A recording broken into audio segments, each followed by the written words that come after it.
Fridays are awesome.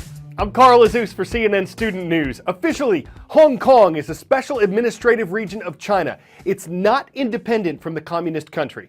But under an agreement that dates back to 1997, China promised it would not force its socialist economic system on Hong Kong and that the region would stay highly autonomous, meaning it would make its own decisions on everything but international and defense issues.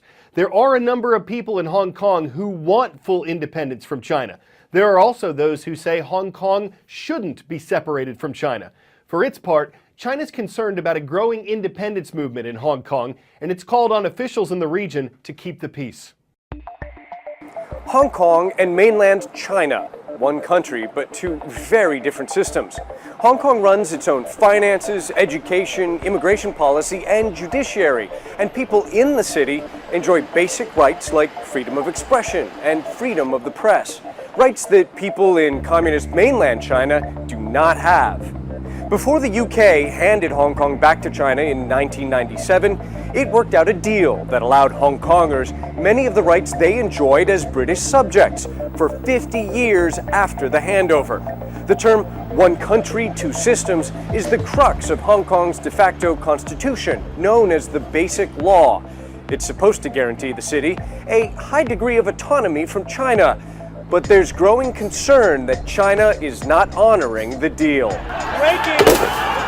In 2014, Hong Kong saw its largest demonstrations in decades, mass protests over how the city's top leader is elected.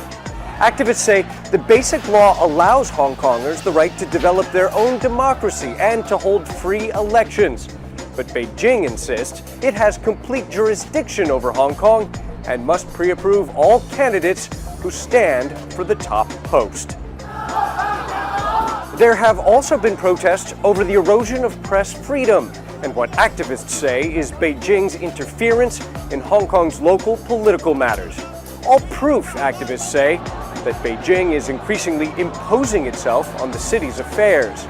The one country, two systems arrangement was supposed to be in effect for 50 years after the British handover. But many here are worried their most basic freedoms are already being stripped away. In the Middle Eastern country of Iraq, about 2/3 of the population is Shia Muslim and 1/3 is Sunni Muslim. The country's second largest religion is Christianity, but at an estimated 0.8% of the population. Though Christianity came to Iraq in the 1st century AD, the number of Christians there has dropped from millions in the 20th century to a few 100,000 today. The U.S. has blamed the ISIS terrorist group, known locally as Daesh, for committing genocide, mass murder of Christians and other minority groups. But many Christians left Iraq before ISIS came. Christianity cannot die here. We are people of hope. But, of course, for a family who had everything and in one overnight lost everything, it's very difficult to keep hope, keep faith. And this is our challenge.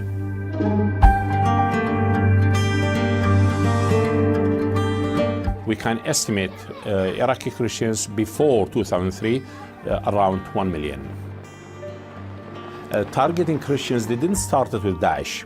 Daesh is the most violent and barbaric, but it started even since 2003. We are being pushed out. The textile of Iraqi community was broken based on sectarian and cultural identity. So we need to bring the people together. To defeat Daesh militarily is not enough for our people to return back and to feel home and to build a future. The big question is, what are the guarantees that it will not happen again? We are concerned that the Western countries, led by the states, that, okay, Daesh is defeated on the ground, mission is done. No. Mission will start indeed after that. And by this mission, I mean to give the hope and to strengthen the hope and give the guarantees for the people that they have a future. We don't want our church to be museums. but living church. Not only for the faithful, the Christian faithful, but for all the community. And this is our mission, to keep our hope alive. Staying in the Middle East, the Dead Sea is shrinking. Located between Israel and Jordan, it's one of the saltiest bodies of water in the world. It's called dead because it's so high in salt and minerals that plants and fish can't survive in it. An environmental group says the lake is drying up by more than 3 feet per year. In 2015, Israel and Jordan agreed to a $900 million deal to try to fix the problem. They're building a canal from the Red Sea to the south to the Dead Sea. This would allow the countries to pump water into the shrinking lake. The project is estimated to take 3 years, and it's not clear yet if it'll work, but it's an example of how people are trying to fix a problem that people caused. This is the old Lido Hotel, built on the shores of the Dead Sea.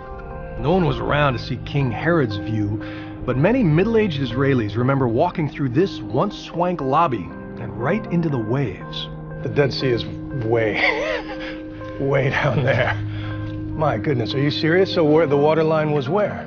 The water line was actually right at the steps. The demise of the Dead Sea is completely man-made. This is not climate change. You know, this is not an act of nature. The demise of the Dead Sea is taking place under government license. He shows me a mural of an old Crusader map of the Jordan Valley. It's a great way to get our bearings, to understand that it all begins in the Sea of Galilee, where Jesus took that famous walk across the waves. That is the main source of the River Jordan, and for centuries it flowed into the Dead Sea with enough force to keep up with rapid evaporation under that scalding sun. But in the last 50 years, warring neighbors began draining the Jordan. Israel took half of the River Jordan, another quarter from Syria and another quarter from Jordan. So there is no one villain in this man-made disaster. It is a simple equation of too many people and not enough cooperation. As we drive down below sea level, ears are popping. We see a liquid victim of all that conflict. A lake unlike any other, smooth as blueberry yogurt. Just imagine the elation of ancient travelers seeing it for the first time. Water in the desert. But then they got close and crunched across a bizarro beach of salt, and instead of cool refreshment, found a thick mineral soup that stings the eyes and burns the tongue. No wonder that for centuries, the Dead Sea filled visitors with dread. They say that splashing any of the Dead Sea in your face is a sensation not unlike being pepper sprayed. Or salt and pepper sprayed, I suppose.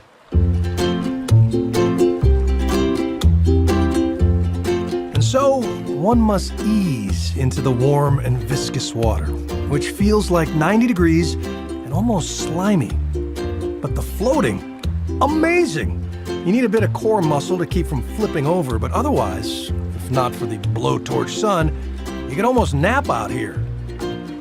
Now, getting out brings the instant urge to shower. So for most, this is a been there, done that kind of experience. But for hundreds of thousands of people a year, this is not entertainment. It is medicine. Well, there's jumping rope, then there's double dutch, then there's this. 3, 2, 1, go! And go they did. You can't just credit the jumper for setting the new Guinness World Record for most double Dutch style skips in 30 seconds. It took a Japanese team with lightning feet and lightning hands to complete 129 skips. The record wasn't actually given until it could be verified with slow motion, because if you've been roped into recording a rope record, you can't make an accurate record if you skip a skip. The first step is a step-by-step count that counts on a quick turn of a turn-by-turn turn of the rope, and once the old record is defeated by a feat of the feet, the shoes are a shoe-in for a shoe-fire shootification that's officially amazing. I'm Carl Azus. We are off the rest of the week and hope you have a very happy Thanksgiving. We'll see you Monday when CNN Student News returns.